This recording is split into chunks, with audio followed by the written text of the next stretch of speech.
आज सारा विश्व जो गुणन बा मल्टीप्लाए करुछि से सबू गौमूत्रु सृष्टि। आमे कहू जे इजिप्ट एक बहुत उन्नत सभ्यता थिला, किंतु आपण सेमानंक संख्या गुड़िकर स्वरूप देखंतु। जदि सेमानंकु 9 संख्या लिखिबाकू होउथिला ताहाले सेमानंकु 9 थर सीधा गार टाणिबाकू पडुथिला। जदि 90 लक्षर कौनसी मूल्य दर्शाइबाकू हेउथिला तेबे सेमानंकु 63टी संकेत व्यवहार करने पड़ूला। किंतु आज आमको कह जाउची सबु सभ्यतार ज्ञान ग्रीक मानक ठारू आसी। आपण जानिछन्ति कि सेमाने सबुठारू बड़ संख्या कौन लेखुथिले?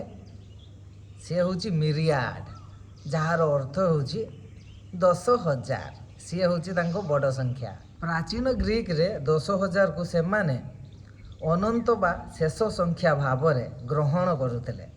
आज जितेबले आमे कौन सी बैंक रो चेक को लिखुचु से आपण देखिए संख्या सहित अक्षर मध्य लेखा जाई थाए। आपण जानिछन्ति कि एई पद्धतिटा कोठारू आरंभ होइतला? एई पद्धतिटा रोम रु आरंभ होइतला। सेमानंकु भारतर शून्य बुझा पड़ू नथिला।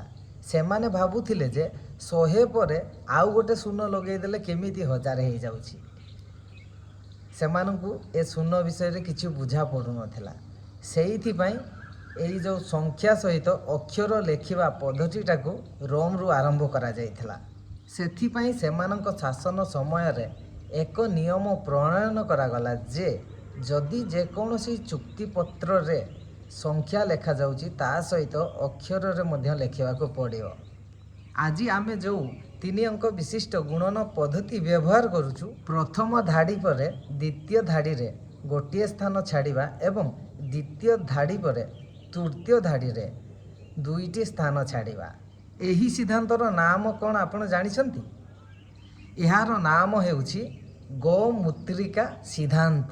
जो माने आज गौमूत्र को नहीं परिहास करुछन्ति सेमानंकु कहंतु जे आपण किंबा आपणक कंप्यूटर आज जो गुणन करुछि से सबु गौमूत्रिका सिद्धांत जगु ही संभव।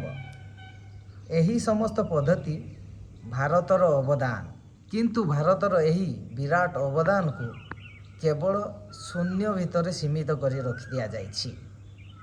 आपण चाहिए गौमूत्रिका सिद्धांत विषय रे तदंत करिपारिबे एवं जानिपारिबे मु मिछ कहूछि या सत कहूछि। तेणुकरी जदि आपको भिडियोटी भल लगी ताहले सब्सक्राइब, लाइक, फॉलो सब किछि कर दियंतु। धन्यवाद। जय जगन्नाथ।